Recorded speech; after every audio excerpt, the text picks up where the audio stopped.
سونے والوں جاگتے رہنا چوروں کی رکھوالی ہے. سونے والوں جاگتے رہنا چوروں کی. یہاں تو لوگ ہمارے عقائد کو تباہ کر رہے ہیں، صحابہ اور اہل بیت کے بارے میں، حضور کی نسبتوں کے بارے میں، اور ہمیں فکر نہیں ہے. اتنی دور لے جایا جا رہا ہے، اتنا فکری انتشار. نہیں کہا حضرت ربیعہ بن کعب کی وہ حدیث تو سارے لوگ سناتے ہیں کہ وضو کرایا کرتے تھے تو نبی پاک نے فرمایا کچھ مانگ لے. انہوں نے جنت میں نبی پاک کا پڑوس ہی مانگ لیا، یہ بخاری میں موجود ہے. لیکن وہ والی حدیث بھی پڑھو کہ جب نبی پاک نے انہیں کہا کہ ربیعہ تو مجھے وضو کراتا رہتا ہے، شادی کیوں نہیں کرتا؟ حضور نے نہیں فرمایا کہ اس کا ذاتی معاملہ ہے، میں شادی کراؤں گا، میں اس کام میں کیوں آؤں گا، شادی کیوں نہیں کرتا؟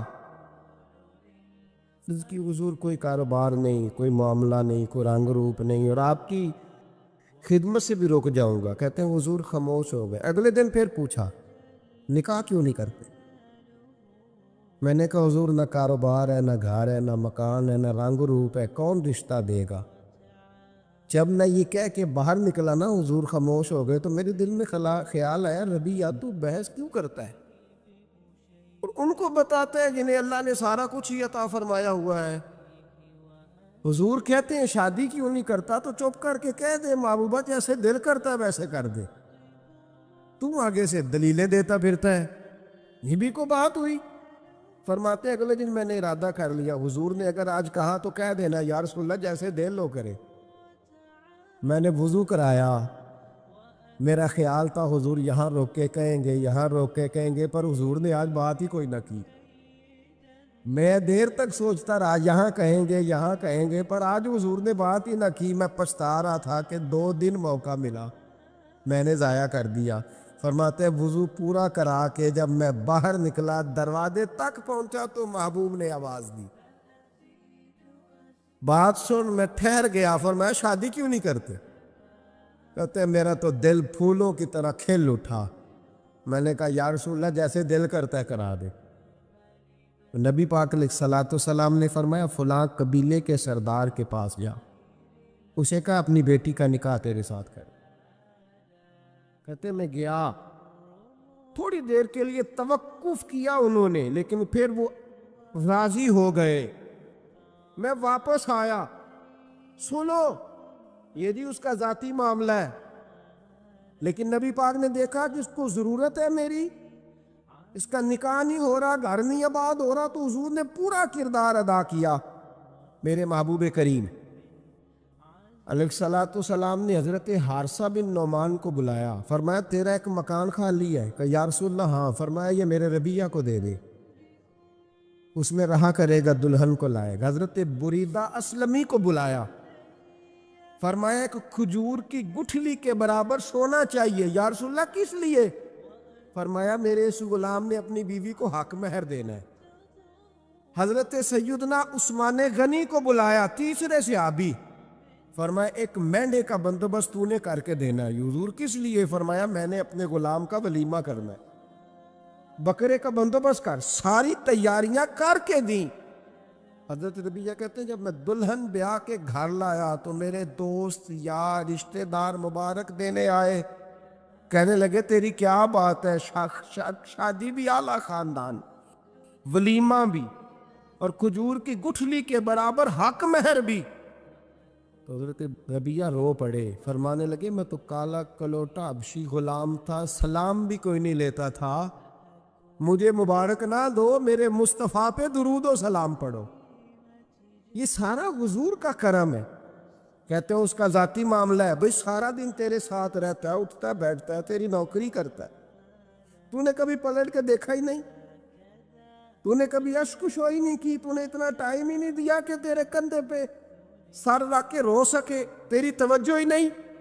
نبی رحمت علیہ السلام دائیں بائیں والوں، آگے پیچھے والوں کا خیال رکھتے. جہاں جس کو ضرورت ہوتی حضور اس کی ضرورت میں پہنچتے، اشکشوئی کرتے، نبی پاک پیار کرتے. کہتے ہیں اس کا ذاتی معاملہ ہے، میں کیا کروں؟ سنو حضرت جابر بن عبداللہ رضی اللہ تعالیٰ عنہ کے جو والد تھے نا حضرت عبداللہ،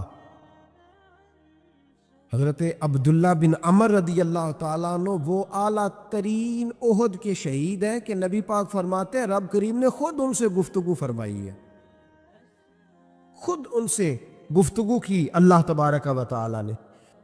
حضرت جابر بن عبداللہ کے والد عبداللہ بن عمر احد میں شہید ہو گئے تھے، 6 یا 10 مہینے تھی ان کی، قرضے چڑھ گئے، کاروبار میں نقصان ہو گیا۔ ضروری نہیں کہ کوئی آدمی دھوکے بازی ہو تو وہ مقروض ہوتا ہے، یہ ضروری نہیں۔ تلک الایام نداولھا بین الناس، اللہ لوگوں کے دن پھیرتا ہے، حالات تبدیل کرتا ہے۔ اب سیابی پہ کچھ شک کر سکتا ہے؟ لیکن حضرت جابر کہتے ہیں اتنا قرضہ چڑھ گیا کہ ایک ایک بال میرا قرضے میں ڈوب گیا۔ قرضے بڑے دینے تھے، مقروض آتے، تنگ کرتے۔ خود نبی کریم علیہ السلام نے فرمایا ہے کہ جو مقروض ہوتا ہے وہ قیدی ہوتا ہے، جب تک قرض دے نہیں لیتا اتنی دیر تک وہ آزاد نہیں ہوتا۔ حضرت جابر ابن عبداللہ کہتے ہیں میرے باغ میں کھجوریں پکی تھی، یہ بخاری میں بھی ہے، کنز العمال میں بھی ہے، ابن کثیر میں بھی ہے، امام حلبی نے سیرت حلبیہ میں بھی لکھا ہے، بیسیوں درجنوں کتابوں میں آپ کو روایت ملے۔ فرمانے لگے کھجوریں جب میری پک کے تیار ہو رہی تھی تو مقروض جب پیسے لینے آتے تو میں کہتا قرضے یہ کھجوریں پکتی ہیں تو دیتا ہوں۔ یہ ہم پنجاب کے لوگ کیا کہا کرتے تھے، ہاڑی سونی جی، یہاں چاول کی فصل پہ، یہاں گندم کے، ہم نے تو کپڑے لیے ہوتے تھے ادھار دکانوں سے کہ فصل پکتی ہے تو پھر دے دیتے ہیں، کہا کھجوریں پکتی ہیں تو دیتا ہوں۔ فرماتے پتہ مجھے بھی تھا کھجوریں زیادہ تھوڑی ہیں اور جن کے پیسے دینے ہیں وہ پیسے، فرماتے ہیں کھجوریں پک گئی، اتاری تو یہ تو 11 گنا بھی اور ہو تب بھی قرضہ نہیں اترتا۔ کہتے ہیں میں نے دوستوں سے، یاروں سے، رشتہ داروں سے، وہ جو کہتے ہیں نہیں کوئی حکم ہوا تو بتانا، پھر جس دن بندہ حکم بتاتا ہے اس دن کہتے ہیں آج سویرے ہی بچہ پیسے لے گیا، کہ تو 2 گھنٹے پہلے بتاتا تو تیرا کام ہنس رہے ہیں آپ بیچ بیچ میں سے، 2 گھنٹے بس لیٹ ہیں آپ، بلکہ کئی تو پونے گھنٹے کا ٹائم دیتے ہیں، کہتے پونا گھنٹہ پہلے تو آ جاتا تو تیرا کام بس، اور جب بھی آپ فون کرو سے اگلی دفعہ کرے تو پھر شاید آدھے گھنٹے کا ٹائم دے دیں کہ آدھا گھنٹہ ہو گیا تو لیٹ ہو گیا، ورنہ کام بالکل تیار تھا۔ اور ہمارے زمانے میں تو دوستی قائم رکھنی ہے تو صرف اس سے رہ سکتی ہے جسے آپ کام نہ بتائیں، حالانکہ اس دوست کا کیا مطلب، دنیا تے جو کام نہ آیا اوکھے سوکھے ویلے، اس بے فیض سنگی کولوں بہتر یار اکیلے، کیا مطلب ہے؟ کام بتایا تو رفو چکر ہو گیا، منع کیا ہوا اس بات؟ میرے رسول کائنات علیہ السلام کے صحابی کہتے ہیں سب سے کہا پر کسی نے نہ سنی، جب میں تھک گیا نا تو میں دروازہ رسول پہ چلا گیا، یا رسول اللہ، یا رسول اللہ، یا رسول اللہ، حضور قرضے زیادہ ہیں، کھجوریں کم ہیں، یہودیوں کے پیسے ہیں وہ مانتے نہیں، نبی پاک نے فرمایا ان سے کہو تھوڑے تھوڑے لے لے باقی پھر دے، حضور نہیں مانتے۔ حضور کہہ سکتے تھے سلمان جاؤ بات کر کے آؤ، جاؤ بلال، صہیب جاؤ، کون جاتا ہے مقروضوں کی سفارش کرنے؟ کہتا ہے بھائی میں نہیں بیچ میں آؤں گا، اتنے پیسے اوہ ہو، میں اپنے موبائل فون بند کر جاتے، کو پوچھے نہ۔ لیکن نبی کریم علیہ السلام نے فرمایا سنو، خود رسول پاک، خود نبی پاک حضور نے فرمایا چل میں تیرے ساتھ چلتا ہوں، چل میں تیرے ساتھ چلتا ہوں، مقروض کے ساتھ، امیر کے ساتھ نہیں، اس کے ساتھ نہیں جس نے پیسے لینے ہیں، بلکہ حضور مقروض کے ساتھ، گرے ہوئے کے ساتھ چلے، چل میں چلتا ہوں۔ یہودی تک گئے، فرمایا کچھ لے لے، یہ بیچارہ دھوکے باز نہیں الجھ گیا ہے، غربت، کچھ لے لے باقی پھر دے دیں گے۔ کہنے لگا سارے ہی لینے ہیں۔ جب اس نے بات نہ مانی تو پھر یہ اللہ کے رسول ہے نا۔ اعلیٰ حضرت فرماتے ہیں میرے کریم سے گر قطرہ کسی نے مانگا، دریا بہا دیے، دوربے بہا دیے۔ یہ دوربے کیا ہوتے ہیں؟ یہ مجھے پوچھا تھوڑے دن پہلے ایک شخص نے. آپ سنتے رہتے ہیں نا شعر، آپ تو ترجمہ پوچھتے ہی نہیں نا. کبھی پوچھ لیا کریں کہ اس کا معنی کیا ہے، کبھی پرچی لکھ لیا کریں تاکہ کوئی جب آپ سے پوچھے تو یہ دربے کیا ہے. لفظ دربے ہے ہی نہیں. اصل میں اعلیٰ حضرت کو پڑھتے نہیں نا لوگ، تو انہیں پتہ ہی نہیں وہ بات کتنی اعلیٰ. یہ لفظ دربے نہیں ہے. اعلیٰ حضرت کہتے ہیں میرے قریب سے گر قطرہ کسی نے مانگا، دریا بہا دیے ہیں، در بے بہا دیے. در علیحدہ ہے اور بے بہا. در کہتے ہیں ہیرے کو، ایک معنی ہیرا ہے. در بے بہا، بے بہا کی تو سمجھ آتی ہے نا. در بے بہا دیے ہیں یعنی ہیرے بے بہا دیے ہیں اسے. اب سمجھ ہے یہ بات کی، دریا بہا دیے ہیں، در بے بہا دیے ہیں، یہ معنی ہے شعر کا. تو جب وہ نانا مانا یہودی تو نبی کریم علیہ الصلوۃ والسلام فرمانے لگے نہیں تو پھر پورے لینے ہیں. کہنے لگا جی پورے لینے. حضور فرمانے لگے کل آ جانا سارے دے دیں گے، پورے پیسے تیرے ملیں گے، تو آ جانا. حضرت جابر ابن عبداللہ کو حضور نے فرمایا کھجوریں اتار کے نا تو اپنے باغ میں ڈھیر لگا اور میں آیا.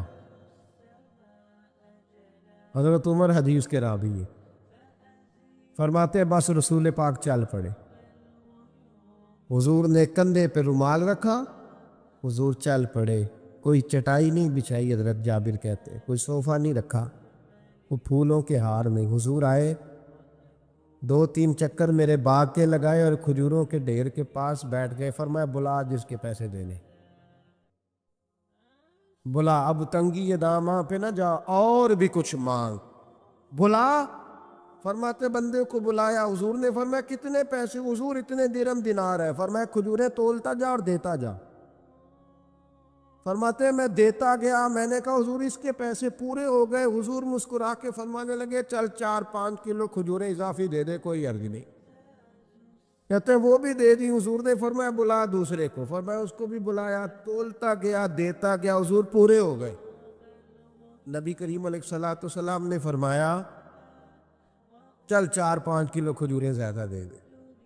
کہتے ہیں قرضے بھی دے دیے، 5-5 کلو کھجوریں بھی زیادہ دے دی. محبوب اٹھے، کچی زمین پہ بیٹھے تھے.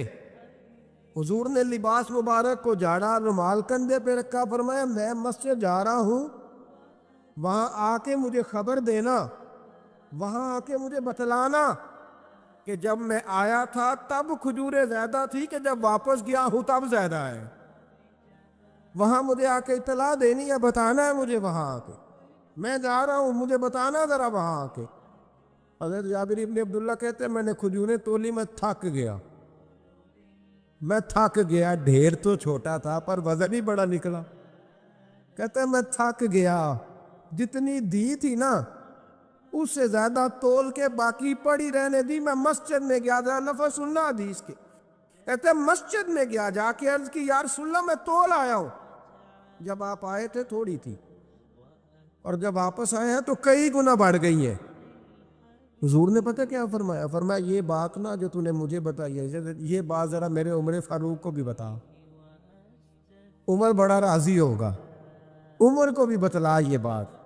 گویا نبی پاک کے معجزات کی، فضائل کی، شمائل کی باتیں جب بتائی جاتی تھیں صحابہ کے دل ٹھنڈے ہوتے.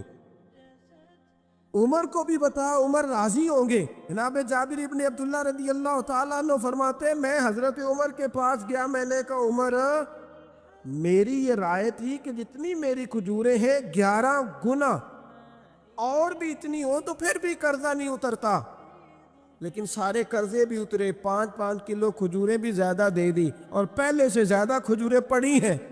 تو کہتے حضرت عمر کی آنکھیں روشن ہو گئی، چہرہ مسکرانے لگا. کہنے لگا تو اب بتا رہا ہے نا، اب واپس آ کے رزلٹ سنا رہا ہے. تو صحابہ سے پوچھ لے، جب نبی کریم گئے تھے تو میں نے اسی وقت کہا تھا. حضور کے جاتے ہی میں نے کہا تھا دیکھنا رب کریم جابر بن عبداللہ پر ساری ہی رحمت نازل فرما دے. اللہ ہر قسم کا کرم فرمائے گا، خیر ہی خیر ہو جائے گی. دیکھ لے میں نے پہلے بتلا دیا. میرے نبی پاک سلام چھوٹی چھوٹی باتوں کا خیال رکھ، چھوٹی چھوٹی چیزوں پر توجہ دیتے، خیال کرتے کس کو کس وقت کس چیز کی کہاں حاجت ہے. اس کی وہ حاجت پوری کی جاتی، اس کا دھیان رکھا جاتا۔ حضرت جابر خود فرماتے، یہ مسلم کے لفظ ہے، فرماتے ایک دفعہ میں حضور کے ساتھ جہاد پہ گیا تھا، میرا اونٹ کمزور تھا، میں پیچھے رہ گیا۔ ہمارے یہاں شرط لگتی ہے نا، اللہ تعالیٰ خیر فرمائے، ایک بھائی گاڑی خریدتا ہے، پھر دوسرا چاہے زیور بیچے اس نے بھی خریدنی ہوتی ہے، ورنہ گھر میں گھسنے کی اجازت نہیں ملتی۔ بہت سارے خرچے، یہ جو جوائنٹ فیملی سسٹم ہے نا، اکٹھے جہاں بھائی رہتے ہیں 3 4 5 6، اس کے بہت سارے خرچے زید کی وجہ سے بڑھ جاتے ہیں۔ اس نے کیا ہے تو لہذا میں نے بھی، ہوتا ہے نا جی ایسے، تو پھر اس ضد میں کو پیچھے پلٹ کے نہیں دیکھتا کہ چلو جو پیچھے رہ گیا اس کا بھی ہاتھ پکڑے ساتھ آ جائے، دوڑتے رہتے۔ اس میں بیچارے کئی تھک جاتے ہیں، کئیوں کے پیر دوڑ دوڑ کے سوج جاتے ہیں، بڑے مسئلے بنتے ہیں، لیکن پیچھے پلٹنے کو کوئی تیار ہے؟ اس دوڑ نے ہمیں تھکا کے رکھ دیا۔ مسلم میں ہے، جناب جابر ابن عبداللہ کہتے ہیں حضور کے ساتھ میں جہاد پہ گیا، واپس آ رہا تھا، میرا اونٹ کمزور تھا، بوڑھا تھا، بیمار تھا، سب لوگ آگے گزر گئے، میں پیچھے رہ گیا۔ کچھ میں پریشان رہتا تھا غربت سے، تو میں مایوس بھی تھا، ذرا پیچھے رہ گیا، پریشان تھا۔ فرماتے ہیں نبی پاک نے نا 2 3 دفعہ پلٹ پلٹ کے دیکھا، ادھر دیکھو۔ میں نے اپنی زندگی میں بڑے لوگ دیکھے ہیں، وہ امیروں میں چلے گئے، پیچھے پلٹ کے انہوں نے غریبوں کو کبھی نہیں دیکھا، کہ وہ ایک دوست ہوتا تھا ہمارا جو ماڑا ہے، غریب ہے، پلٹ کے نہیں دیکھا۔ کہتے ہیں نبی کریم علیہ الصلاۃ والسلام نا آگے گئے، سب سے آگے۔ حضور نے 2 4 5 دفعہ نا پیچھے پلٹ کے دیکھا۔ جابر ابن عبداللہ کہتے ہیں جب میں نظر نہ آیا تو میرے محبوب کا انداز کریمانہ دیکھیں، حضور اعلانیہ فرمانے لگے، بھئی مجھے جابر نہیں نظر آ رہا۔ بے خبر ہو جو غلاموں سے، واقعہ کیا ہے؟ واقعہ کیا ہے؟ یہاں ہمارے استاد جب یہ حدیث پڑھا رہے تھے نا، یہ حدیث پڑھا رہے تھے تو اچانک رونے لگ گیا۔ میں نے کہا حضور کیا ہوا، رو کیوں پڑے؟ تو کہنے لگے یار سوچتا ہوں جو محبوب جہاد سے واپسی پر اپنے غلاموں کو نہیں بھولے، وہ میدان محشر میں کیسے بھول جائے؟ وہ وہاں بھی پوچھیں گے فلانا کدھر گیا، فلانا کدھر گیا، ایک ایک کا نام لیں گے۔ حضور نام لیں گے ہماری موج بن جائے گی۔ نبی کریم نے پلٹ کر کے دیکھا، جابر نہیں نظر آ رہے۔ حضور ان کا اونٹ کمزور ہے، پیچھے رہ گئے۔ حضور نے یہ نہیں فرمایا کہ ذرا آہستہ کرو ساتھ، یہ نہیں فرمایا، بلکہ نبی پاک نے فرمایا تم چلو۔ قافلہ چلتا رہا، حضور نے گھوڑا پیچھے کی طرف موڑا، سب سے پیچھے آئے۔ جناب جابر کہتے ہیں پیچھے میرے پاس۔ اس حکمت کو آپ سمجھیں، حدیث کے لفظوں پر آپ غور کریں۔ ایک کہہ کے کہنا ذرا اس کو میرے پاس لاؤ، یہ بات اور ہے، ذرا آہستہ ہو جا، وہ بھی ساتھ مل جائے۔ لیکن یہ معنی اور ہے کہ غریب جہاں بیٹھا ہے اس کے پاس خود چل کے جانا۔ حضور خود پلٹ کے پیچھے آئے اور فرماتے میں جو کہ پریشان تھا تو محبوب میری طرف دیکھ کے فرمانے لگے اس کو دوڑاتا کیوں نہیں، پیچھے کیوں رہ گیا؟ تو کہتے ہیں مایوس بندہ، پریشان بندہ کبھی کبھی وہ اس طرح بولتا ہے کہ جیسے کڑ رہا ہے، تھوڑا سا نا سخت ترش باتیں بھی کرتا ہے۔ کہتے ہیں میں نے اس عالم میں نا، میں نے کہا حضور اس قابل ہوتا تو سب کے ساتھ مل نہ جاتا، کمزور ہے، ماڑا ہے، مہران ہے، اور وہ بھی پرانی جو چل ہی نہیں سکتی، یہ کہاں یا رسول اللہ دوڑے گا، اس قابل ہی نہیں ہے۔ حضور اس قابل ہوتا تو قافلے کے ساتھ نہ ہوتا۔ کہتے ہیں حضور نے میری طرف توجہ فرمائی، میں باتیں کر رہا تھا اپنے اندر کی پریشانی کی، تو حضور مسکراتے جا رہے۔ حضور کے ہاتھ میں چھڑی تھی، فرمانے لگے ایسے ہی تو باتیں کر رہا ہے۔ نبی پاک نے اونٹ کی پشت پہ چھڑی لگائی اور فرمایا تو دوڑتا کیوں نہیں؟ بڑے ہلکے سے مسکرا، اوے تو دوڑتا کیوں نہیں؟ تو جناب جابر ابن عبداللہ کہتے ہیں جو سب سے پیچھے تھا نا وہ سب سے آگے نکل گیا، وہ دوڑتا گیا، دوڑتا۔ فرماتے ہیں میرا چہرہ بھی عجیب سا، لوگ میرے انداز دیکھیں کہ یہ کیسے آگے نکل گئے، کیسے، کبھی نہ سوچ یہ کیسے نکل گیا، بس سمجھ لے آگے وہی نکلا ہے جسے مصطفیٰ کی تبکی مل گئی ہے۔ تو یہ نہ کہ سیاست کر گیا، چلاکی کر گیا، بس تھپکی مل گئی تو بات بن گئی. کہتے ہیں میں نکل گیا آگے. حضور کی تھپکی جو ملی تھی، حضرت جابر ابن عبداللہ کہتے ہیں حضور گھوڑا دوڑا کے میرے پاس آئے. خود حضور نے میرا اونٹ تیز کرایا نبی پاک کی برکت سے. تو قریب آ کے فرمانے لگے ٹھہر جا یار، ہم بھی تیرے قافلے میں، ہمیں بھی ساتھ لے لے. فرماتے اب تو میں رو ہی پڑا کہ خود بھیک دے، خود ہی کہے منگتے کا بھلا ہو. ٹھہر جا یار، ہمیں بھی ساتھ لے لے. جناب جابر ابن عبداللہ رضی اللہ تعالیٰ عنہ فرماتے ہیں کہ جگہ پڑاؤ کیا، رکے، ٹھہرے کھانے پینے کو، نماز پڑھنے. نبی کریم نے مجھے بلایا، میں حاضر ہوا تو کہا یا رسول اللہ حضور حکم.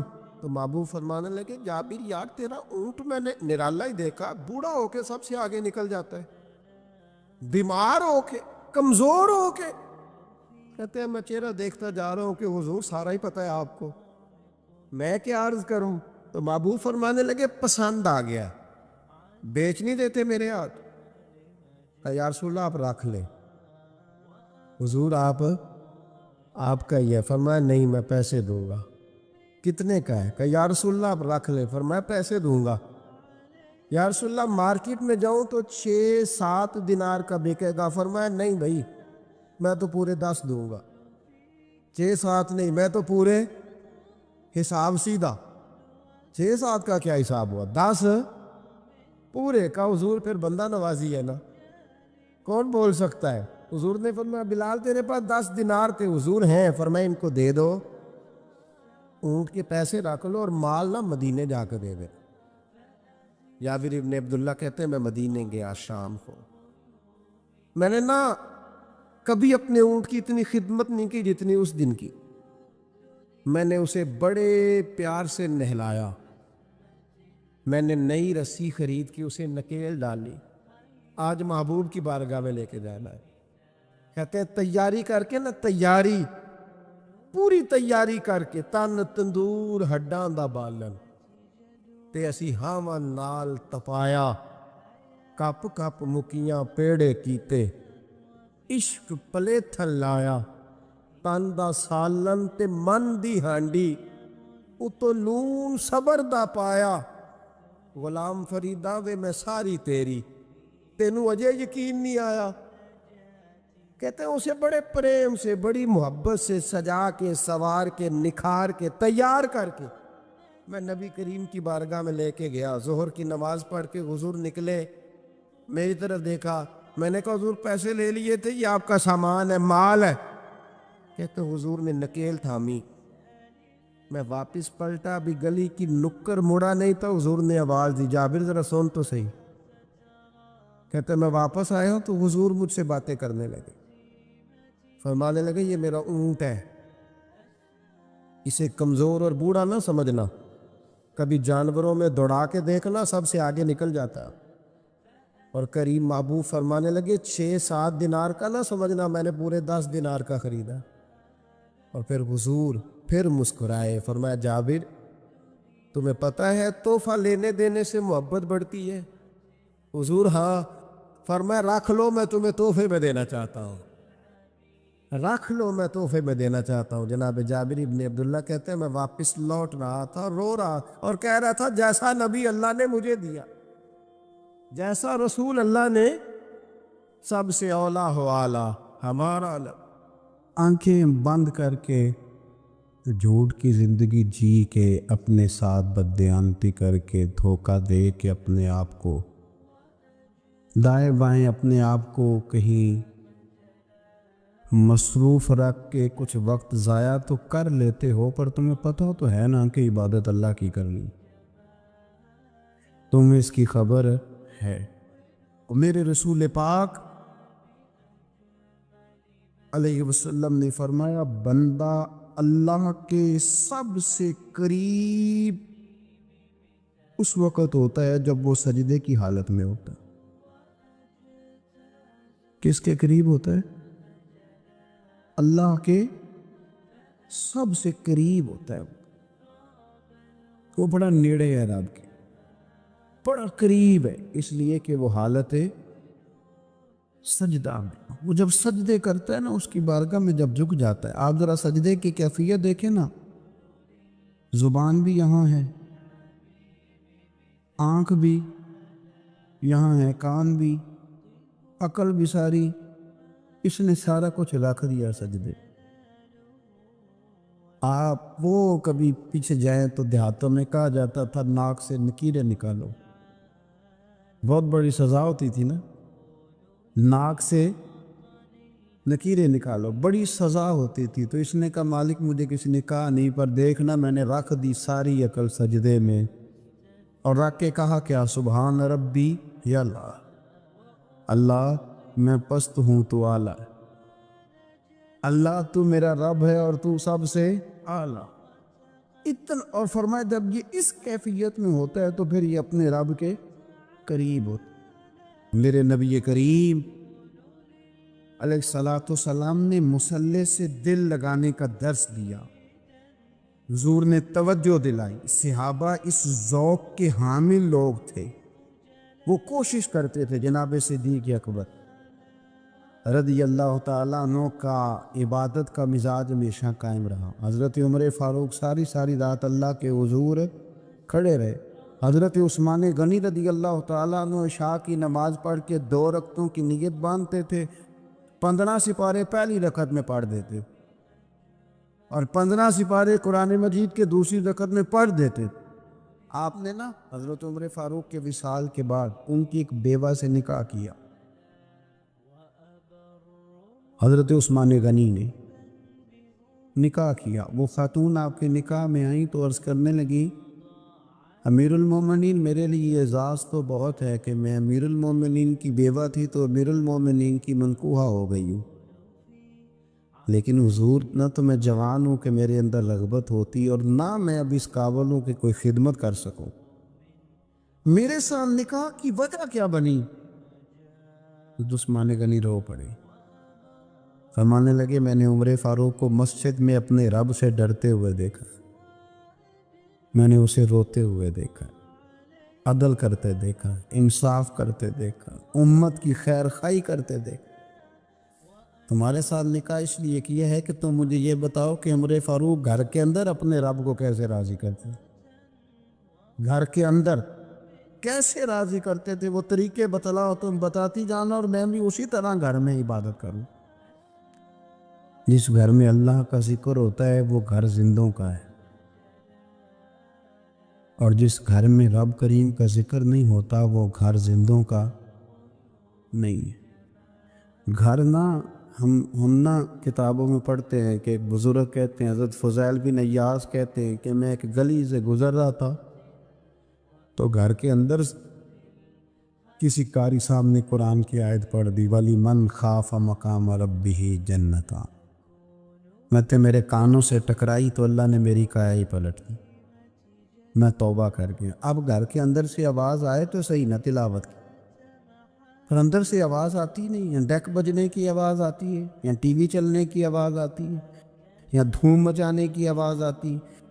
عبادت کا وہ جو خاص شوق تھا، وہ جو حسن تھا، وہ جو توانائی، وہ جو بات۔ ایک جگہ پہ ہم بیٹھے تھے تو وہاں ایک صاحب آئے اور انہوں نے آتے ہی کہا کہ مہربانی کریں ذرا مجھے مصلی دے دیں، میرے نہ کچھ نفل رہ گئے۔ تو میں نے وضو کر لیا تو کوئی مصلی مل جائے، مصلی انہیں دے دیا گیا، وہ مصلی لے کے چلے گئے تو پیچھے ایک صاحب نے تبصرہ کیا کہ انہوں نے کتنا ریاکار بندہ ہے، لوگوں کو دکھا رہا ہے کہ میں نفل پڑھتا ہوں، ہے کو بات کرنے والی۔ میں نے اسے کہا، میں نے کہا تو مہربانی کرنا اس طرح کی ریاکاری تو بھی کر، پکڑ مصلی اور جا تو بھی تھوڑی ریاکاری کر کے آ، اٹھ ذرا، شکر کر کوئی یہ ریاکار بھی ملا ہے، کوئی نفل پڑھ کے ریاکاری کر رہا ہے۔ اللہ کا میں کہتا ہوں کو پڑھے تو صحیح نہ، یا یہ کوئی دور ہے نفل پڑھنے کا؟ اس میں تو لوگوں کا مزاج ہی نہیں، طبیعت ہی نہیں۔ میں نے کہا چل مہربانی کر یہ دے مصلی اور تو بھی جا تھوڑی سی ریاکاری کرو تو صحیح نا، مزاج ہی نہیں، ذوق۔ جمعے کی نماز پڑھ کے یوں دنیا بھاگتی ہے، او ہو پتہ نہیں کون سی پیچھے آگ تھی جو بجھائی جائے گی، اور آج تک لوگ مسئلہ پوچھ رہے ہیں کہ جمعے کی بعد والی سنتیں کتنی ہوتی ہیں۔ میں نے کہا کتنے سال ہو گئے جمعہ پڑھتے؟ کتنے سال ہو گئے ابھی تک سنتوں کا نہیں پتا، ابھی تک نہیں علم کے پہلے کتنی رکھتے ہیں اور بعد میں کتنی رکھتے ہیں۔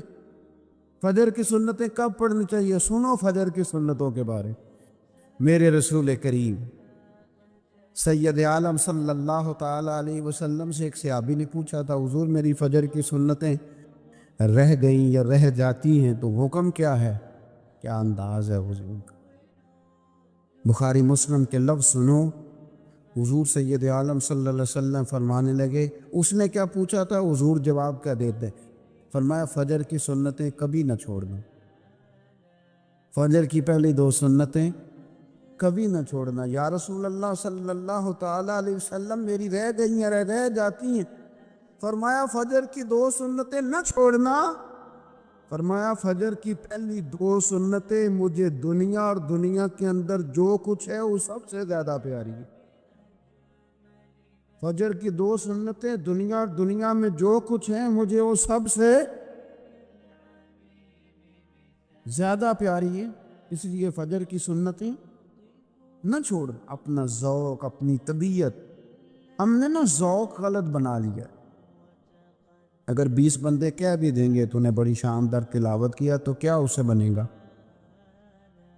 100 بندہ کہہ بھی دے تیری کیا بات ہے، کیا بات ہے نعت خاں کی، کیا بات ہے علامہ صاحب کی، پیر صاحب، پیر مہر علی شاہ صاحب رحمۃ اللہ علیہ، آپ تشریف فرما تھے تو آپ کے ایک ہی بیٹے بابو جی جن کو کہا جاتا ہے، جس دن صاحبزادے پیدا ہوئے تو خادم نہ وہاں سے نکلا۔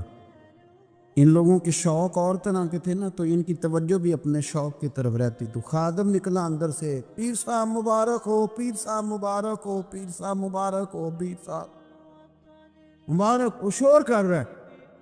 تو پیر صاحب کو وجد ہو گیا، اللہ اکبر، اللہ اکبر، اللہ، کیا ہوا؟ کس چیز کی مبارک دے رہے ہو؟ اس کی حضور اللہ نے بیٹا دیے۔ تو آپ فرمانے لگے اچھا حضور آپ کیا ہوا، آپ تو پریشان ہو گئے۔ فرمانے لگے جب تو نے 3 دفعہ کہا نا میر علی کو مبارک ہو، تو میں سمجھا تھا شاید تجھے کسی نے بتا دیا ہے کہ مہر علی سے اللہ راضی ہو۔ میں سمجھا تھا کہ شاید تو یہ خبر لے کے آیا ہے کہ کسی نے بتایا ہے کہ مجھے آج خبر ملی ہے کہ مہر علی سے رب اچھا پتر ہوا ہے، الحمدللہ، اللہ کا شکر ہے۔ اور میرے لیے مبارک کا دن وہ ہوگا جب میرا رب کہے گا کہ میں مہر علی سے راضی، میرے محبوب کہیں گے کہ میں مہر علی سے، آپ بات کو سمجھیں، شوق ہی کسی اور طرف تھا، دل ہی کہیں اور لگا ہوا تھا، طبیعت ہی کہیں اور مائل تھی۔ کوئی وظیفہ پوچھتے تھے تو پڑھتے تھے وہ لوگ، کچھ اللہ اللہ انہیں بتائی جاتی تھی تو کرنے کا ذوق رکھتے تھے، طبیعت تھی، قائل تھے۔ حضرت ربیع کہتے ہیں میں بڑی دور سے سفر کر کے گیا حضرت اویس کرنی سے ملنے، بڑی دور سے، اور جب میں پہنچا تو فجر کا وقت تھا، تو حضرت اویس کرنی کو میں نے پا لیا، تو وہ نماز پڑھ کے نا قرآن شریف لے کے بیٹھ گئے۔ فرماتے ہیں اشراق چاشت کا وقت ہوا تو نفلوں کی نیت باندھ لی۔ محدث ابن الجوزی نے لکھا ہے، فرماتے ہیں پھر جب زوال کا وقت ہوا تو مسجد میں جھاڑو دینے لگ گئے۔ زور کی نماز پڑھ کے تو عصر کی تیاری تک وہ مسجد میں بیٹھے رہے، اور میرے نبی پاک علیہ السلام نے فرمایا جو نماز کے انتظار میں بیٹھا ہو وہ نماز ہی میں ہے، وہ نماز ہی میں ہے۔ فرمایا میری دنیا، میری امت کی جو رہبانیت ہے نا وہ اتنی ہے کہ نماز کا انتظار کرے، اذان کے بعد نماز کا یہ راہب ہے، یہ اس وقت چھوڑ کے بیٹھے ہیں ذرا۔ فرماتے عصر تک انہوں نے اللہ اللہ کی، پھر مغرب تک کی، عشاء کی نماز ہوئی تو نماز پڑھی تو وہ تھک گئے۔ اب مجھے وہ فارغ ہوں، مصلی چھوڑے تو میں ملاقات کروں نا، کہ آپ حیران نہ ہو کہ اتنی دیر بندہ کیسے اللہ اللہ کر، ہم نے کی نہیں نا اس لیے ہم پریشان ہیں۔ جو عادی ہوتے ہیں وہ کر بھی لیتے ہیں، وہ یہ کام، میری بات کو سمجھ آ رہی ہے؟ جب جاتے ہو کسی دفتر میں تو 8 گھنٹے کھڑے رہ لیتے ہو نا، مجبوری ہوتی ہے تو کھڑے رہا جا سکتا ہے۔ پاسپورٹ کا دفتر بولیے امیگریشن کی لائنوں میں، اور میں نے تو ایمبیسیوں میں بندے 12 گھنٹے پہلے جا کے کھڑے دیکھے، رہ لیتے ہیں کھڑے۔ تو اگر ان کاموں کے لیے رہا جاتا ہے تو اللہ رسول کے لیے بھی کھڑے رہا جا سکتا ہے۔ تو فرمانے لگے کہ جب عشاء کی نماز کے بعد آخر انسان سے تھک گئے، نیند کا غلبہ ہوا، تو تھوڑی ایسے آنکھ بند ہوئی تو کھلی تو رونے لگے۔ حضرت ویسے کر دیا، رو کے کہنے لگے مالک مجھے غافل تو نہ کر، ابھی میں نے کیا بھی کچھ نہیں، دن ختم ہو گیا، کوئی نفل نہیں، کوئی اللہ اللہ نہیں، اللہ مجھے غافل نہ کر، میری مدد فرما۔ فرماتے ہیں جب وہ روئے تو میرے ساتھ جو شخص تھا، میں نے کہا اٹھو چلیں، کہنے لگا حضور ملنا نہیں، فرمایا جو میں لینے آیا تھا وہ مجھے مل گیا ہے، جو میں ان سے سیکھنے آیا تھا وہ مجھے نصیب ہو گیا، اب اور میں نے کیا لینا، ختم ہو گئی بات، اٹھو چلیں۔ اللہ کے بندوں نے حضرت ربیعہ بن کعب اسلمی رضی اللہ تعالیٰ عنہ فرماتے ہیں، کہتے ہیں جب بنو قریظہ اور بنو نذیر یہودیوں کے ساتھ حضور علیہ السلام نے جنگ کا اعلان فرمایا تو وہ دشمن ہو گئے، ہمیں خطرہ تھا کہ وہ رات کو کہیں محبوب کو تکلیف نہ دیں، تو کچھ لوگ نا تلواریں لے کے نبی پاک کے دروازے پہ پہرے داری کرتے تھے۔ گن مین رکھنا حرام نہیں، اگر کسی کو واقعی خطرہ ہو تو اس کے لیے سنت بھی ہے۔ حضرت علی المرتضیٰ تلوار لے کے حضور کے گھر کا پہرا دیتے تھے۔ حضرت ربیعہ بن کعب اسلمی رضی اللہ تعالیٰ عنہ فرماتے ہیں کہ رات میری ڈیوٹی تھی کہ میں حضور کے گھر کا پہرا دوں گا، تو فرماتے ہیں میں باہر سن رہا تھا، ساری رات ہی میرے نبی پاک نے اللہ کی تسبیح پڑھی، ساری رات، کبھی تسبیح، کبھی تہلیل، کبھی تحمید، کبھی تکبیر، ساری رات۔ فرماتے ہیں ساری رات حضور پڑھتے رہے اور ساری رات ہی میں سنتا رہا، مجھے اونگ آ گئی، میری آنکھ لگ گئی، حضور ابھی پڑھ رہے تھے، میں تھک کے سو گیا۔ اور فرماتے ہیں جب میری آنکھ دوبارہ سے کھلی تو میرے کانوں میں پھر کوئی چیز گونجی، تو میں نے کان لگایا تو میرے حبیب ابھی بھی اللہ کو یاد کر رہے۔ ساری رات حضور رب کی عبادت کرتے، اسی لیے تو کہا یا ایھا المزمل قم اللیل الا قلیلا، حبیب ساری رات تو نہ جاگا کر، تھوڑا آرام بھی کر لیے گا۔ میرے بھائی اپنا مصلی، اپنی عبادات، اپنے وظائف، اللہ اللہ جو آپ نے کسی سے سیکھی ہے اس کو کبھی کمزور نہ ہونے دیں۔ شجرہ شریف جو کسی بزرگ سے آپ لے لیتے ہیں تو کیا رسم ہے کوئی؟ اس پہ کچھ لکھا ہوتا ہے، وہ پڑھنے کے لیے دیا جاتا ہے، اس پہ لکھا ہوتا ہے کہ جی اللہ اللہ آپ نے کرنی ہے۔ انسان پر اگر کوئی شخص نیکی کر دیتا ہے، احسان کر دیتا ہے، تو انسان اس کے سامنے پھر گردن نہیں اٹھا سکتا، یار یہ میرے مشکل وقت کا دوست ہے، اس نے میرے ساتھ نیکی کی، کبھی بھی گردن نہیں اٹھائے گا، جھکا کے رکھے گا۔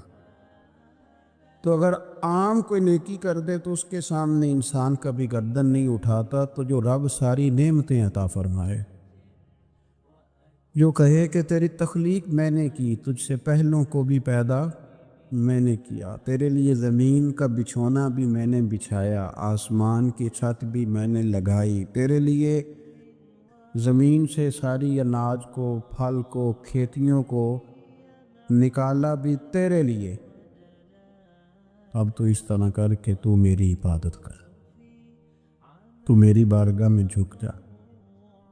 بہت سارے نشے لوگوں کو لگے ہوئے ہوتے، ہر آدمی کوئی نہ کوئی نشہ کرتا ہے، کوئی دولت کا کرتا ہے، کوئی شہرت کا کرتا ہے، کوئی اپنی تعریف کا نشہ کرتا ہے، 2-4 لوگوں سے تعریف سن کے مطمئن ہو جاتا ہے۔ ناراض تو نہیں ہوگی اس جملے سے؟ آپ کرتے ہیں لوگ دولت کا نشہ، یہ جب نقصان ہوتا ہے تو بندے بیمار نہیں ہو جاتے؟ پیسے ڈوب جاتے ہیں تو لوگ بیمار نہیں ہو جاتے؟ تو اس کا مطلب یہ ہوتا ہے کہ نشہ ٹوٹ گیا ہے۔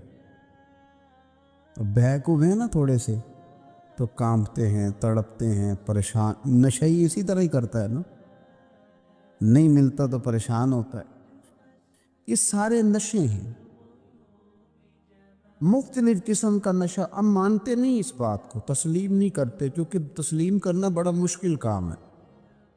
اس کے لیے تو بڑی ساری چیزیں جو ہے وہ دبوچ کے اور بڑی سارے رستے پھلانگ کے آنا پڑتا ہے, تو بڑا مشکل ہے ماننا, ورنہ کرتے ہیں ہم. ہمارا مزاج ہے. یہ گھومنے پھرنے کا, دنیا دیکھنے کا بھی ایک نشہ ہے. یہ بہت ساری باتیں کرنے کا بھی ایک نشہ ہے. گپ شپ کا بھی ایک نشہ ہے. دو چار لوگوں کی جب تک پگڑیاں نہ کھول لیں, بعض لوگ